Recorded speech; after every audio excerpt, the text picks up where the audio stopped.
শেখ হাসিনার যদি কোন রকম বিন্দুমাত্র ক্ষতি করার চেষ্টা করা হয়, সেটা বাংলাদেশের মাটিতে হোক আর ভারতের মাটিতে হোক, বাংলাদেশ কিন্তু আর বাংলাদেশ থাকবে না।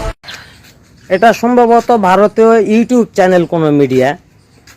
তো সবচেয়ে বড় কথা হচ্ছে, যত বড়ই লেকচার দে, যত বড়ই গল্প দে, কোনো লাভ নেই। কালকা শুভেন্দুর তো বাড়ি থেকে বাড়াওয়া পারেনি, গ্যারত দিয়ে দিছে। আর হাসানার ব্যাপারে যদি কথা যেহেতু বলছু, সেহেতু এই বিষয়টা হচ্ছে এরকম সেন্সিটিভ বিষয় একটু।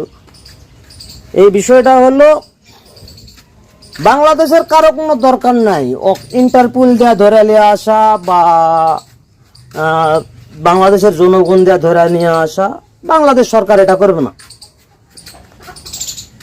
তো অন্য কোনো কায়দায় তারেক রহমানের যদি কোনো পরিকল্পনা থাকে, তো সেই ক্ষেত্রে তিনি সেটা করতে পারে, সেটা তার ব্যক্তিগত ব্যাপার। আমরা সাধারণ জনগণ এগুলো আমরা জানি না। কিন্তু তুই যে বললি হাসিনার গাঁৱত যদি ফুলের টোকাও লাগে, বাংলাদেশ থাকবে না। বাংলাদেশ 16 বছর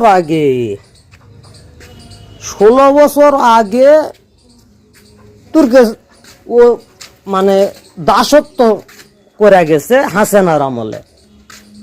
ওটা ভুলা যা, ওগুলা আর মনে করে আজারা এগুলা স্বপ্ন দোষ দেখিস না, ওগুলা ভুলা যা। বিষয়টা হলো, বাংলাদেশ এখন আর তোর মাঙ্গের হাসানার নাই। বাংলাদেশ হচ্ছে এখন জেনজির। ঠিক আছে, এটা কি মাস? সম্ভবত আগস্ট। আগস্টই, এটা সম্ভবত আগস্ট মাস। তো আগস্ট থেকে ডিসেম্বর মাস পর্যন্ত কয় মাস হয় হাতত গুনে সেই হিসাব করে এখন একটা খসড়া বের কর। খসড়া বের করলে হিসাব পাবো কয় মন ঘি লাগবে। ঠিক আছে, কয় মন ঘি লাগবে। তো এখন খসড়া হিসাব যদি তুই নাও করিস, তাহলে তুই একটা কাজ কর। কাজটা হচ্ছে, তুই এখন ধরে আলে এই আগস্ট মাস থেকে ডিসেম্বর মাস পর্যন্ত নরম সফট রসিদ ঘি মাখানো হবে। বুঝা পারিস? ডিসেম্বরে নামবে আর সাথে সাথে ঝুলাই দিবে।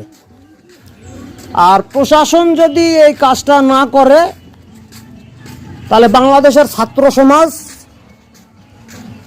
এটা অন্য জিনিস, এরকম তোরা আটকাওয়া পারবে না কোনোভাবেই লয়। এরা কোনো বাল বতুয়া বাল চাল এরা কাগজ মানে না, কিছুই মানে না। বুঝিস নি? ঝুলাবা না পারলে খুচা মেরা ফেলা দিবে। বড় বড় বক্তব্য দেওয়া কোনো লাভ নেই। এই জেনারেশন এটা অন্য জিনিস। ঠিক আছে, এই জেনারেশন অন্য জিনিস।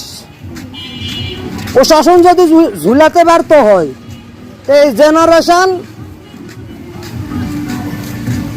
পিটাই মেরা ফেলা দিবে। এটা